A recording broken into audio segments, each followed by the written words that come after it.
Hello students, स्वागत है आपका एक बार फिर से आपके अपने प्यारे और दुलारे यूट्यूब चैनल आदर्श क्लासेस पर। प्यारे बच्चों, आज के इस क्लास में हम लोग राष्ट्रीय आय सह मेधा छात्रवृत्ति परीक्षा के इतिहास से संबंधित महत्वपूर्ण 30 वस्तुनिष्ठ प्रश्न को देखेंगे। प्यारे बच्चों, ये हमारे वीडियो सीरीज का तीसरा वीडियो है। इससे पहले पार्ट 1 और पार्ट 2 हमारे चैनल पर अपलोड है। अगर आपने इससे पहले वाले वीडियो को नहीं देखा है तो डिस्क्रिप्शन बॉक्स में जो है दोनों वीडियो के लिंक दिए हुए हैं, आप वहां से वीडियो को देख सकते हैं। और आइए आज के महत्वपूर्ण 30 प्रश्न को हम लोग देखते हैं। तो आज का पहला प्रश्न है जो क्वेश्चन नंबर 61 है कि सालबाई की संधि कब हुई थी। ठीक है, ये पहला प्रश्न है आपका, सालबाई की संधि कब हुई थी। आपके ऑप्शंस हैं 1757 ईस्वी, 1764 ईस्वी, 1765 ईस्वी और 1782 ईस्वी। तो इसका सही आंसर होगा प्यारे बच्चों ऑप्शन नंबर डी, 1782 ईस्वी। ये जो संधि हुई थी ये अंग्रेज और मराठों के बीच में हुई थी। ठीक है, आप याद रखिएगा, अंग्रेज और मराठों के बीच में हुई थी। ठीक है, चूंकि हुआ था कि अंग्रेज और मराठों के बीच में एक युद्ध छिड़ा और वो युद्ध लंबा चल गया था। 1775 ईस्वी में युद्ध शुरू हुआ था और 1782 ईस्वी तक ये युद्ध चला था। तो दोनों पक्ष इस युद्ध से परेशान थे और इसी के लिए शांति समझौता के लिए ये संधि हुई थी, जिसको सालबाई के संधि के नाम से जाना जाता है, जो कब हुआ था 1782 ईस्वी में हुआ था। चलिए अब हम लोग नेक्स्ट क्वेश्चन की ओर आगे बढ़ते हैं। क्वेश्चन नंबर 62 जो है वो कह रहा है कि पानीपत की दूसरी लड़ाई कब हुई थी। प्यारे बच्चों, पिछले वीडियो में हम लोगों ने देखा था कि पानीपत की पहली लड़ाई 1526 ईस्वी में और दूसरी लड़ाई जो है वो 1556 ईस्वी में हुई थी। ठीक है, 1556 ईस्वी। तो ये ऑप्शन नंबर सी जो है ये इसका सही आंसर हो जाएगा। आइए क्वेश्चन नंबर 63 की ओर आगे बढ़ते हैं, जिसमें कह रहा है लॉर्ड हेस्टिंग्स जो थे वो कौन थे। पहला ऑप्शन है वायसराय थे, दूसरा ऑप्शन है गवर्नर जनरल थे, तीसरा ऑप्शन है दीवान थे, या चौथा ऑप्शन है कि एक सैनिक थे। तो इसका सही आंसर होगा ऑप्शन नंबर बी, वो एक गवर्नर जनरल थे।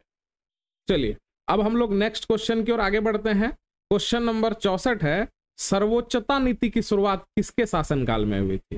प्यारे बच्चों, आपके ऑप्शन है Robert Clive, Munro, Lord Hastings या लॉर्ड विलियम। इसका सही आंसर क्या होगा। सबसे पहले आप ये समझिए सर्वोच्चता नीति क्या थी। सर्वोच्चता नीति का मतलब था ये अंग्रेजों के द्वारा बनाई गई एक ऐसी नीति थी जिसमें यह बताया जाता था कि सबसे सर्वोच्च जो होंगे वो कौन होंगे, वो ब्रिटिश होंगे। ठीक है, सबसे ऊपर, सबसे शिखर पर, सबसे सर्वोच्च कौन होंगे, ब्रिटिश पर होंगे। तो इस नीति की शुरुआत किसके शासनकाल में हुई थी। आपके पास 4 ऑप्शन है, Robert Clive, Munro, Lord Hastings या लॉर्ड विलियम। तो इसका सही आंसर होगा option number C, Lord Hastings के शासनकाल में हुई थी। अभी तुरंत इससे पहले भी लॉर्ड हेस्टिंग्स से संबंधित हम लोगों ने एक क्वेश्चन पढ़ा था। ये कौन थे, ये एक गवर्नर जनरल थे और इन्हीं के समय में कौन सी नीति शुरू हुई थी, सर्वोच्चता नीति। सर्वोच्चता नीति शुरू हुई। ठीक है, चलिए नेक्स्ट क्वेश्चन है आपका 65, कित्तूर कहाँ है। कित्तूर कहाँ है। ऑप्शन है आपके कर्नाटक, केरल, आंध्र प्रदेश या पंजाब। तो इसका सही आंसर होगा ऑप्शन नंबर ए, कित्तूर जो है वो कहाँ है, कर्नाटक में। ठीक है, चलिए नेक्स्ट क्वेश्चन की ओर आगे बढ़ते हैं। 66 नंबर क्वेश्चन है, निम्नलिखित में कौन कित्तूर की रानी थी। इसमें से कौन कित्तूर की रानी थी। ऑप्शन है चेन्नम्मा, रानी लक्ष्मीबाई, बेगम हजरत महल या एनी बेसेंट। तो इसका सही आंसर होगा ऑप्शन नंबर ए, कित्तूर की जो रानी थी वो चेन्नम्मा थी। ठीक है, चलिए नेक्स्ट क्वेश्चन की ओर आगे बढ़ते हैं। क्वेश्चन नंबर 67 है, अंग्रेजों ने सिंध पर कब कब्जा किया। आपके ऑप्शन है ऑप्शन नंबर ए 1838 ईस्वी, 1840 ईस्वी, 1843 ईस्वी या 1849 ईस्वी। तो प्यारे बच्चों, इसका सही आंसर होगा ऑप्शन नंबर सी, 1843 ईस्वी। यही इसका सही आंसर होगा।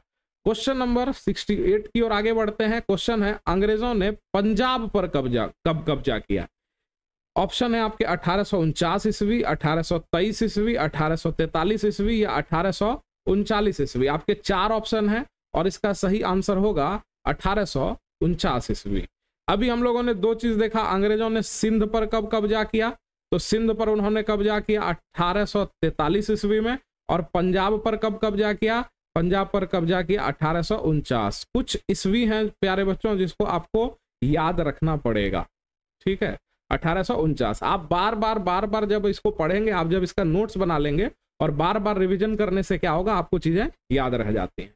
नेक्स्ट क्वेश्चन की ओर आगे बढ़ते हैं। क्वेश्चन नंबर 69 है, रंजीत सिंह कहाँ के महाराज थे? ऑप्शन है पंजाब के थे, राजस्थान के थे, मैसूर के थे या बंगाल के थे। तो प्यारे बच्चों, रंजीत सिंह जो है वो पंजाब के महाराज, ठीक है।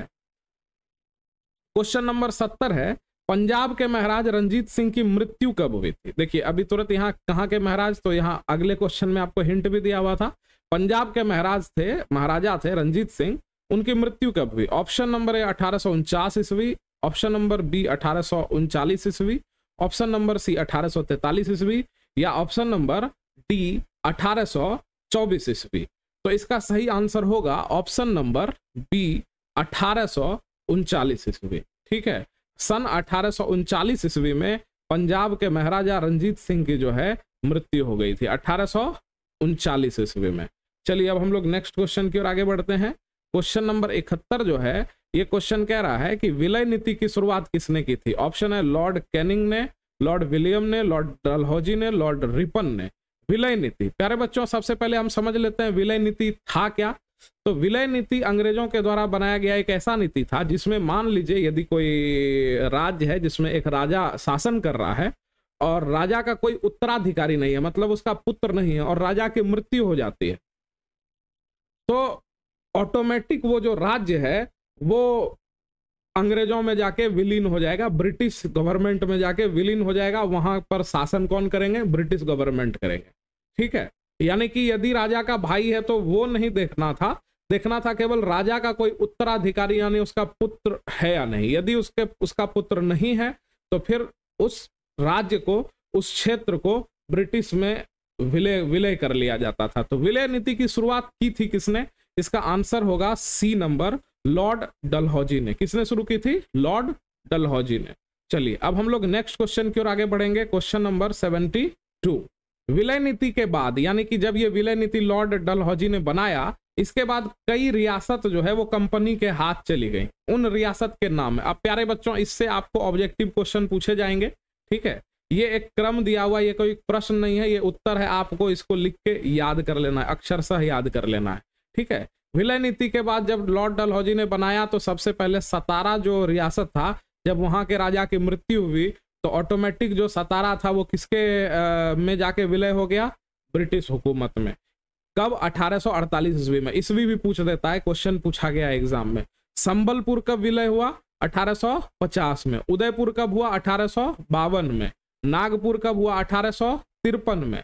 झांसी कब हुआ? 1854 में। और अवध कब हुआ? 1856 में। तो ये सभी रियासतें जो है जब इनके राजा मृत हो गए तो बिना उत्तराधिकारी के जब ये राज्य हुआ तो ऑटोमेटिक विलय नीति के आधार पर ये सभी जो रियासत हैं ये किस में जाकर के मिल गई? ब्रिटिश शासन में जाकर के मिल गई। अब हम लोग नेक्स्ट क्वेश्चन की ओर आगे बढ़ते हैं। क्वेश्चन नंबर 73 है, दीवानी और फौजदारी अदालत व्यवस्था कब स्थापित की गई थी?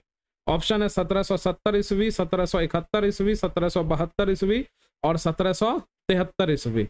इसका सही आंसर होगा ऑप्शन नंबर सी, 1772 ईस्वी में दीवानी और फौजदारी अदालत न्याय व्यवस्था स्थापित की गई थी, 1772 ईस्वी में, ठीक है। आपसे क्वेश्चन पूछेगा सर्वोच्च न्यायालय की स्थापना कब की गई थी प्यारे बच्चों? तो इसका सही आंसर होगा 1774 ईस्वी में रेगुलेटिंग एक्ट के तहत। किस एक्ट के तहत? रेगुलेटिंग एक्ट के तहत सन 1774 ईस्वी में कलकत्ता में, कहां?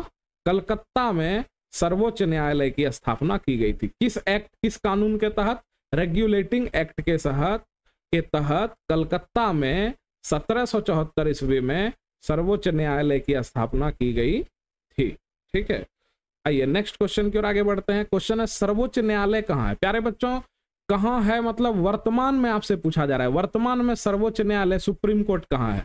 तो प्यारे बच्चों वर्तमान में सुप्रीम कोर्ट यानी सर्वोच्च न्यायालय जो है वो नई दिल्ली में, ठीक है। जब अंग्रेजों ने खोला था तो वो कहाँ खोला था? कलकत्ता में। इस एक्ट के तहत सर्वोच्च न्यायालय की स्थापना की गई। अभी तुरंत मैंने आपको पढ़ाया रेगुलेटिंग एक्ट, ऑप्शन ढूंढ लेंगे, option number B. Regulating act जो है वो कब पारित हुआ था? 1773 ईस्वी में। कब पारित हुआ था? 1773 ईस्वी में पारित हुआ था। पारित होने के बाद फिर 1774 ईस्वी में सर्वोच्च न्यायालय की स्थापना हुई थी। ठीक है, सर्वोच्च न्यायालय की स्थापना हुई थी 1774 में। पारित कब हुआ था रेगुलेटिंग एक्ट? 1773 में। देखिए अगला क्वेश्चन भी वही है, रेगुलेटिंग एक्ट कब पारित हुआ था? ऑप्शन ढूंढ लेंगे, 1773 ईस्वी में। नेक्स्ट क्वेश्चन की ओर आगे बढ़ते हैं। भारत में मुगल साम्राज्य की स्थापना किसने की थी? कब की गई थी? तो याद रखिएगा पानीपत की पहली लड़ाई, यानी 1526 में जब पानीपत की पहली लड़ाई हुई, पानीपत की पहली लड़ाई जब हुई थी तो इसी लड़ाई के बाद मुगल साम्राज्य का क्या हुआ था? स्थापना हुआ था। ठीक है, मुगल साम्राज्य का स्थापना हुआ था पानीपत की लड़ाई के बाद।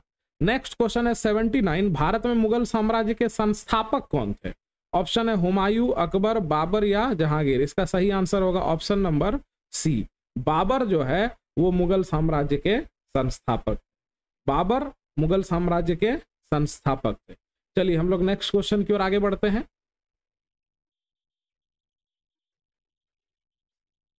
नेक्स्ट क्वेश्चन है कुस्तुनतुनिया पर किसने अधिकार कर लिया? प्यारे बच्चों ये भी एक इंपॉर्टेंट क्वेश्चन है, याद रखिएगा। नाम यूनिक है इसलिए आपको याद भी रह जाएगा। कुस्तुनतुनिया जो है, जिसको रोमन साम्राज्य के नाम से भी जाना जाता था, इस पर तुर्कों ने, किसने अधिकार कर लिया था? तुर्कों ने। आपसे क्वेश्चन पूछेगा कब किया था? तो 1453 ईस्वी में। तुर्कों ने 1453 ईस्वी में कुस्तुनतुनिया पर अधिकार कर लिया। कुस्तुनतुनिया का पतन हो गया और उसी के बाद जब तुर्कों ने स्थल मार्ग को बंद करके, यानी इसी स्थल मार्ग से ब्रिटिश कंपनी, पुर्तगाल कंपनी, डच कंपनी भारत जाकर व्यापार करती थी, इसी स्थल मार्ग को उन्होंने क्या कर दिया? बंद कर दिया। या तो भारी टैक्स देना पड़ता था सभी कंपनियों को, इसलिए पुनर्जागरण की शुरुआत हुई और फिर क्या हुआ? समुद्री रास्ते ढूंढे गए और वास्को डी गामा ने पहली बार क्या किया था? पहली बार 1498 ईस्वी में समुद्री रास्ते के द्वारा भारत का खोज किया था। ठीक है, तो इन्हीं कुस्तुनतुनिया पर जब तुर्कों ने अधिकार कर लिया था तो इसी वजह से समुद्री मार्ग का रास्ता खोजा जाने लगा था। तो कुस्तुनतुनिया पर किसने अधिकार कर लिया? तुर्कों ने। कुस्तुनतुनिया का पतन कब हुआ? 1453 ईस्वी में। या कब अधिकार जमा लिया? तो 1453 ईस्वी में। क्वेश्चन नंबर 82 है, इतिहास का जनक किन्हें कहा जाता है? प्यारे बच्चों ये तो बहुत आसान क्वेश्चन है, आपको याद भी होगा। इतिहास का जनक बोला जाता है हेरोडोटस को। किन्हें बोला जाता है? हेरोडोटस को। नेक्स्ट क्वेश्चन की ओर आगे बढ़ते हैं। सत्यार्थ प्रकाश की रचना किसने की थी? प्यारे बच्चों सत्यार्थ प्रकाश की रचना की थी दयानंद सरस्वती ने। ठीक है, इन सब चीज को आप मौखिक याद कर लेंगे। प्रथम विश्व युद्ध कब प्रारंभ हुआ था? प्रथम विश्व युद्ध प्रारंभ हुआ था 1914 ईस्वी। प्रथम विश्व युद्ध 1914 ईस्वी में प्रारंभ होके 1918 ईस्वी 4 साल तक चला था। याद रखिएगा कब, कहां, कैसे, वो अगले क्लास में हम लोग देखेंगे। अभी आपको याद रखना है प्रथम विश्व युद्ध की शुरुआत 1914 में, समाप्त कब हुआ? 1918 में। तो प्रथम विश्व युद्ध कब समाप्त हुआ? तो 1918। ऑप्शन ढूंढ लेंगे, टिक कर देंगे, ऑप्शन नंबर डी है। नेक्स्ट क्वेश्चन की ओर आगे बढ़ेंगे। राष्ट्रीय कांग्रेस की स्थापना कब हुई थी? 1884 ईस्वी, 1785 ईस्वी, 1885 ईस्वी या 1886 ईस्वी? तो प्यारे बच्चों इसका सही आंसर होगा ऑप्शन नंबर सी, 1885 ईस्वी में राष्ट्रीय कांग्रेस की स्थापना हुई थी। क्वेश्चन नंबर 87 है, महात्मा गांधी का जन्म कब हुआ था? ये बहुत आसान क्वेश्चन है। 1869 आबिराय गांधी जयंती, 2 अक्टूबर 1869 ईस्वी में गुजरात के पोरबंदर नामक शहर में 1869 ईस्वी में महात्मा गांधी का जन्म हुआ। आजाद हिंद फौज के संस्थापक कौन थे? ऑप्शन है महात्मा गांधी, स्वामी विवेकानंद, सुभाष चंद्र बोस या मोतीलाल नेहरू। आजाद हिंद फौज के संस्थापक सुभाष चंद्र बोस थे। इसका सही आंसर होगा option number C. Next question की ओर आगे बढ़ते हैं। भारतीय इतिहासकारों ने इतिहास को कितने कालखंडों में बांटा है? प्यारे बच्चों इसका सही आंसर होगा ऑप्शन नंबर सी, 3 भागों में। प्राचीन इतिहास, मध्यकालीन इतिहास और आधुनिक इतिहास। और प्यारे बच्चों क्या होगा? आधुनिक इतिहास। 3 भागों में बांटा है। क्वेश्चन नंबर 90 और आज का अंतिम क्वेश्चन है, लौह पुरुष की उपाधि किनके लिए है? लौह पुरुष की उपाधि ऑप्शन नंबर है वल्लभ भाई पटेल, सुभाष चंद्र बोस, लाला लाजपत राय या बाल गंगाधर तिलक। इसका सही आंसर होगा वल्लभ भाई पटेल, वल्लभ भाई पटेल। तो उम्मीद करता हूं कि आज का क्लास आपको समझ में आया होगा। वीडियो पसंद आया है तो वीडियो को लाइक करें, अपने दोस्तों के साथ शेयर करें और चैनल को सब्सक्राइब करें। मिलते हैं अगले क्लास में ऐसे ही इंफॉर्मेटिव वीडियो के साथ। तब तक के लिए धन्यवाद, बाय बाय।